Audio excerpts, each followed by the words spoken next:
A menos de 30 dias para as eleições municipais, os quase 3 mil eleitores da macro-região se preparam para a escolha de vereadores e prefeitos. Candidatos têm usado mais a internet para conquistar o voto e as redes sociais assumiram um papel importante durante esse período. O Tribunal Superior Eleitoral disponibilizou ferramentas para os cidadãos conhecerem as propostas e também os currículos de quem sonha com um cargo eletivo. É a macro-região integrada em tempo real em Ribeirão Preto, o coordenador da ADESG, Otton Castrecchini. Em Araraquara, o advogado Rodrigo Koch. Em Franca, o cientista político Jonas Marangoni. Vamos começar por Ribeirão Preto, como é de praxe. Otton, qual análise hoje você faz dessa mudança de comportamento dos eleitores que podem ter tanto aqui, na palma da mão? Uma boa tarde para você. Boa tarde, Rafael. Uma satisfação estar aqui. Realmente já é possível fazer algumas constatações quanto às mudanças de hábitos dos eleitores ao longo dos últimos anos, por diversos fatores. Um fator pode ser considerado, por exemplo, a mudança que vem acontecendo paulatinamente na legislação eleitoral, que traz uma série de limitações para as campanhas. Outra mudança é justamente a ascensão e o surgimento das redes sociais. Nós podemos, inclusive, traçar um comparativo com as campanhas de hoje com as que eram as de antigamente. As pessoas que viveram os anos 80, os anos 90, certamente vão se lembrar daquelas campanhas que tinham como principais atrações os chamados showmícios, aqueles eventos, comícios que tinham alguma atração, algum cantor, alguma pessoa de fama para chamar a atenção do eleitorado e concentrar as pessoas. Outro exemplo também era aquela campanha baseada mais em santinhos, em papéis pelas ruas, que sofreram limitações por leis como a de Cidade Limpa e outros exemplos como outdoor, né? E vários exemplos que trazem uma campanha que naquela época era pautada mais pelo contato físico, pelas pessoas na rua, por brindes que também passaram a ser proibidos pela legislação eleitoral, canetas com o nome do candidato, até mesmo baralho com o nome do candidato. E o que aconteceu? Com essas restrições que a Justiça Eleitoral acabou trazendo, como proibir brindes, proibir nesse ano outdoors e também as restrições das leis Cidade Limpa, isso tornou a campanha mais atrativa pelas redes sociais, que se tornaram uma ferramenta fundamental para que o eleitor possa conhecer os candidatos e ter o acesso às informações direto da fonte. Uma outra informação interessante de se considerar para a análise desse cenário, e agora alterações importantes a nível de emendas constitucionais, foram algumas reformas na estrutura do sistema eleitoral brasileiro. Surgiram alterações na Constituição nos últimos anos que trouxeram as cláusulas de barreira e limitam algumas inserções de partidos políticos menores e também a criação do Fundo Eleitoral de Financiamento Público de Campanhas. E agora os grandes partidos têm acesso a um tempo maior de rádio e televisão e os pequenos partidos não conseguem esse espaço. E com esse cenário, as campanhas ficaram já dominadas e restritas aos grandes partidos e isso acaba trazendo uma limitação do cenário eleitoral que pode ser quebrada com a participação das redes sociais. Em 2018, isso aconteceu. Agora é observar, por exemplo, em Ribeirão Preto, se novamente ocorre esse novo fenômeno. Com certeza. Com certeza uma nova era. A gente vai continuar falando disso daqui a pouquinho, mas antes vamos para Araraquara falar com o advogado Rodrigo Koch. Rodrigo, rede social, a gente só vê propaganda de candidato, né? A gente percebe aí, a gente vai passando, a cada 3, 4 publicações tem lá um candidato tentando chamar a atenção de alguém. Até onde um candidato pode ir nas redes sociais? Uma boa tarde, seja muito bem-vindo. Boa tarde aos telespectadores do jornal. Essa campanha agora que ela é desenvolvida, né, elaborada em rede social e nas mais variadas redes sociais, bem como em aplicativos aí de comunicação, ela acaba por trazer uma nova face da campanha eleitoral, né? Aqueles que de repente já estavam engajados no meio digital, eles acabam saindo na frente do que aqueles que estão iniciando agora com as suas campanhas na internet, nas redes sociais. Entretanto, existem regras, né, para que todos possam estar ali com uma paridade nas campanhas. Por exemplo, não é possível você pedir ostensivamente o voto, né? Também há de se combater as chamadas fake news. A fiscalização agora, ela se torna muito mais robusta. A fiscalização agora, ela se torna mais fácil por parte dos demais partidos, dos órgãos que fiscalizam e da própria população. Uma vez que quando o candidato estava em determinado bairro com aqueles eleitores, não se sabia exatamente o que poderia ali estar acontecendo. Mas a partir de agora, quando todos, inclusive aqueles que não votam naquela cidade, por exemplo, podem ter acesso à campanha, isso torna a fiscalização mais fácil, né? E por isso, o cuidado desses candidatos, ele tem que ser redobrado. Fake news, infelizmente, algumas campanhas, elas vêm preocupando, tanto que o TSE, ele faz campanhas nesse sentido, ele informa nesse sentido, para que os candidatos se abstenham de fazer fake news, ou mesmo mudar, ainda que ligeiramente, a verdade de determinados fatos. Então, a campanha em rede social, ela é muito bem-vinda, ela acaba auxiliando a democracia, uma vez que é possível atingir um número muito maior de pessoas. Entretanto, os cuidados para não ofender a ética e não ofender a lei é muito importante. Fake news existem, infelizmente, e por esse motivo, quando o eleitor ele se depara com uma situação de uma informação que ele não tem certeza se ela é real ou não, o mais importante é fazer a checagem dessa informação. Com certeza, a checagem é muito importante. Nós vamos tratar de fake news daqui a pouquinho. Vamos para Franca falar com o cientista político Jonas Marangoni. Jonas, Franca tem 238 mil eleitores. Segundo o cartório eleitoral, a procura pelo título diminuiu entre os adolescentes, né? Entre 16 e 17 anos. Me corrija se eu estiver errado. Cresceu, né, na verdade, o desinteresse do adolescente, desse pessoal mais novo, pelo voto. Isso é preocupante, né? Uma boa tarde e seja muito bem-vindo também. Boa tarde a todos. Em relação à questão de votos para adolescentes de 16 e 17 anos, essa é uma tendência não só em Franca, é uma tendência no Brasil todo. E lá na década de 90, quando isso foi instaurado, houve um boom de adolescentes que tiraram títulos de eleitores, mas essa tendência não permaneceu. Tá? Essa tendência não permaneceu e já faz um bom tempo que está caindo o número. Pois é, tivemos um problema com o contato lá em Franca. Nós vamos tentar restabelecer logo o sinal, mas vamos voltar aqui para Ribeirão Preto, continuar nosso papo com o Otton Casterchini, coordenador da ADESG.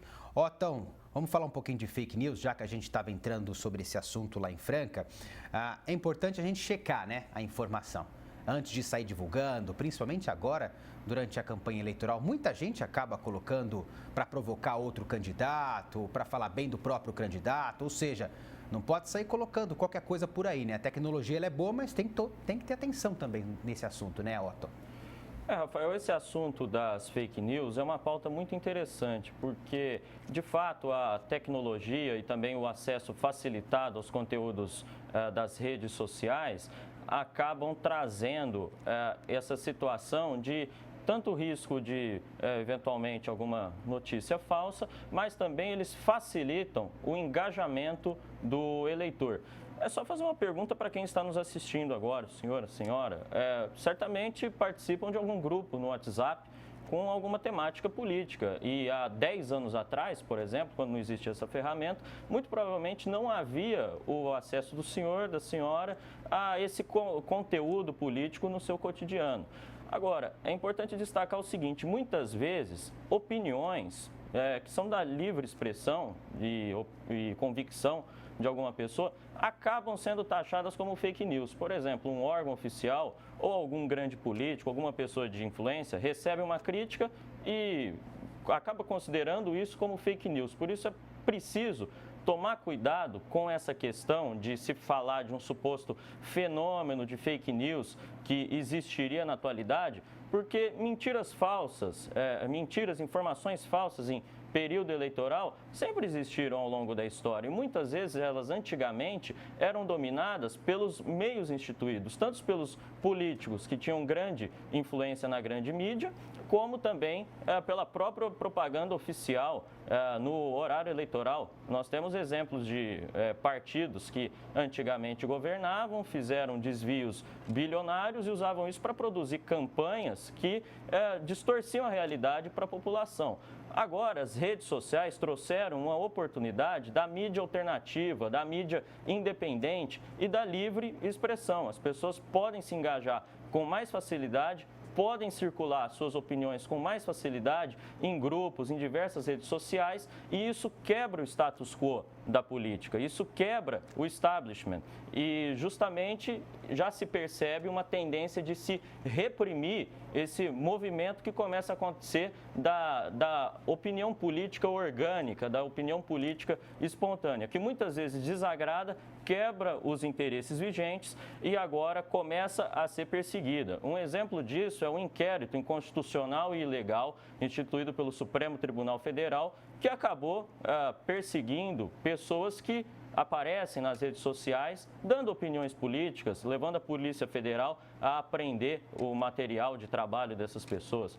Por isso é importante que a sociedade brasileira esteja atenta a essa situação e que sejam preservados os meios de participação política.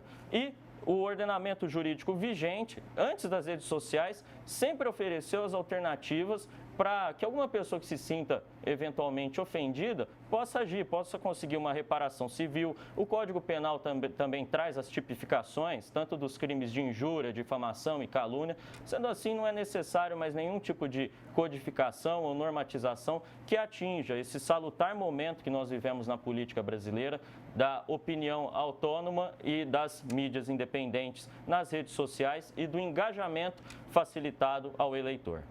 E com muita responsabilidade, né, Otton? Vale lembrar também que a melhor informação vem através da imprensa. E o que nós estamos fazendo aqui hoje é uma live usando a tecnologia. Inclusive, não dá para mostrar porque a câmera está longe. O meu telefone está ligado, inclusive, aqui no YouTube do Jornal da Clube. Nós estamos nas redes sociais e é possível quem está em casa compartilhar o conteúdo checando, né? Checando bastante as informações, né? Com muita qualidade. Está aqui, ó.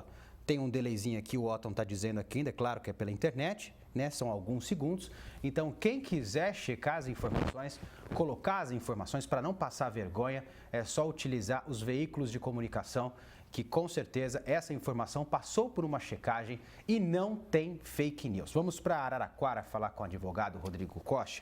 Rodrigo, como que o eleitor pode fazer uma denúncia diante de qualquer fraude, qualquer irregularidade na internet? Quando o eleitor ele se depara com quando o eleitor ele se deparar com algo que ele entenda que é uma fraude, com aquilo que ele entenda que não está correto, ele pode procurar órgãos como o Ministério Público, ele pode procurar a própria OAB, ele pode procurar a delegacia de polícia, né? O TSE, inclusive, ele dá a possibilidade, uma ferramenta de você fazer essa denúncia, né? De você colocar ali as informações que você está verificando que estão circulando e que talvez aquela informação ela não seja verídica ou que você consiga identificar que aquela informação acaba contrariando as regras e as normas desse jogo eleitoral. E complemento ainda dizendo que em que pese o Código Penal ele traga a crimes contra a honra, calúnia, injúria e difamação, penso que regulamentar fake news é sim muito importante, né? E nós vemos o seguinte, fake news, como aconteceu no nosso litoral paulista, alguém deu uma opinião um dia, alguém deu uma opinião dizendo que uma mãe de família, ela sequestrava crianças por uma finalidade criminosa. essa mãe de família, em razão dessa fake news, dessa opinião que alguém deu, foi morta. E o que nós temos que evitar, então, é que a fake news, que como já está provado que mata pessoas, que ela acabe, por infelizmente, também ferir de morte a nossa democracia. Como que o candidato pode utilizar as redes sociais? Ele pode usar a rede social dele particular ou ele tem que criar uma direcionada para partidos, direcionadas aí para a campanha eleitoral? Os candidatos hoje, como nós estamos vendo, eles utilizam as redes sociais. Entretanto, a regra diz que deve ser informado, por exemplo, o site que ele utiliza, ele deve ser informado para o TSE. Então é necessário que ele utilize ali uma rede social que ele administra, que ele coloca o conteúdo, né, que não é apenas que é criada em uma determinada empresa, por exemplo, de conteúdo que gere aquela rede. Então ele pode fazer a utilização, sim, de uma rede social, aquela rede que ele já utiliza, que ele já vem colocando ali seus projetos, como era autorizado se declarar pré-candidato, né? Então ele pode utilizar essas redes sociais sem absolutamente nenhum problema, desde que ela seja voltada especificamente para a finalidade de dar publicidade à sua campanha, aos seus projetos, aos seus anseios, às suas expectativas enquanto candidato. Nesse atual momento, como prefeito ou como vereador. Pois é, inclusive teve candidato aqui em Ribeirão Preto sendo multado recentemente por conta disso. Vamos à Franca falar com o cientista político Jonas. Jonas, vou reformular aquela pergunta que a gente perdeu o sinal, né? É até bacana você concluir também. Como que a tecnologia pode ajudar o adolescente, aquele pessoal mais novo, a se interessar mais pela política?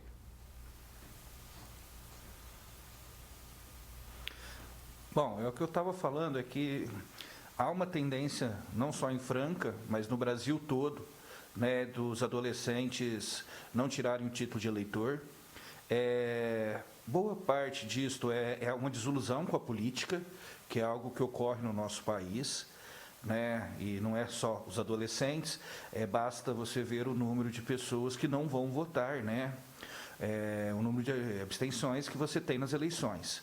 E quando você vai para uma eleição municipal, a procura e o interesse é ainda menor do que as eleições de âmbito nacional, para presidente, governador, deputados e senadores.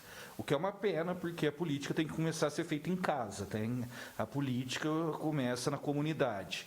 Mas as eleições municipais, historicamente, têm menos interesse da população e, consequentemente, também dos jovens. As redes sociais, elas vieram para ficar, é a nova tecnologia. As redes sociais hoje representam o que as TVs, por exemplo, representavam lá nos anos 80. Você pega no final dos anos 80 as eleições, quando começa o horário eleitoral, as pessoas paravam para assistir. Depois começou a perder o interesse e as redes sociais agora vêm com toda a força. E as redes sociais, embora hoje, basicamente, quase todo mundo tem acesso a elas, os jovens se identificam mais com as redes sociais, eles têm mais facilidade e eles se interessam mais por essas redes. Então, a tendência é a política migrando, a campanha política migrando para as redes sociais, que a participação dos jovens possa vir a aumentar, tá, com o passar do tempo. Realmente, as redes sociais estão para os jovens, né? Para os jovens, para os adultos, enfim. A gente percebe que faz parte da vida dessa garotada. Faltam propostas boas para isso? Porque eles estão com os celulares na mão o tempo todo, ou seja, eles estão para isso, né?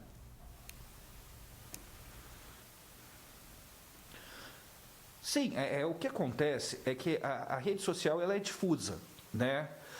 Enquanto, por exemplo, na televisão, você vai lá colocar um canal e você vai assistir esse canal, as redes sociais te dão 1001 oportunidades diferentes de você acessar algo ou não. Então, o maior problema das redes sociais é como fazer isso chegar até o público.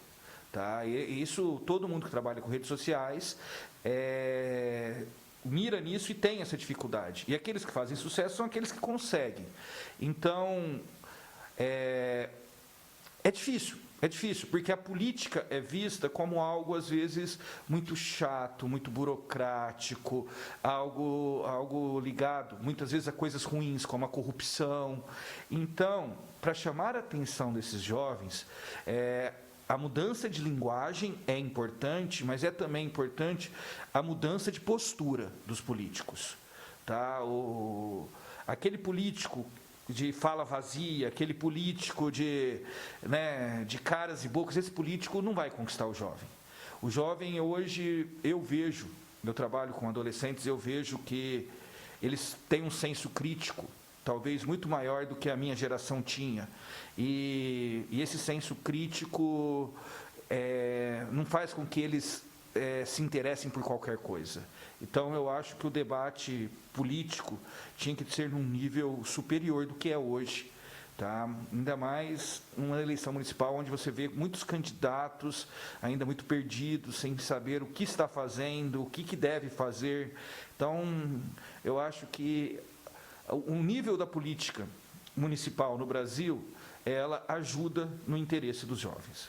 Ô Jonas, tem informação fácil assim, então, no seu entendimento, é uma coisa boa. Sim, é ótimo. A democracia, quanto mais acesso as pessoas tiverem ao processo político, mais a democracia se consolida. Então, as redes sociais vêm para ajudar. É lógico que tem todos os problemas aí, né, que já foi dito aqui anteriormente, de fake news e outros problemas, mas se souber canalizar, as redes sociais vai trazer mais informações e vai trazer acesso a pessoas que até então não tinham acesso a essas informações dentro do processo político. Isso é bom, isso é ótimo para a democracia e para a construção do nosso país. Tá certo. Muito obrigado a todos. Integraram a Macro-Região na edição deste sábado do Jornal da Clube. Em Ribeirão Preto, o coordenador da DESG, Otton Casterchini. Em Araraquara, o advogado Rodrigo Koch. Em Franca, o cientista político Jonas Marangoni. Com você, Paulo Pucci.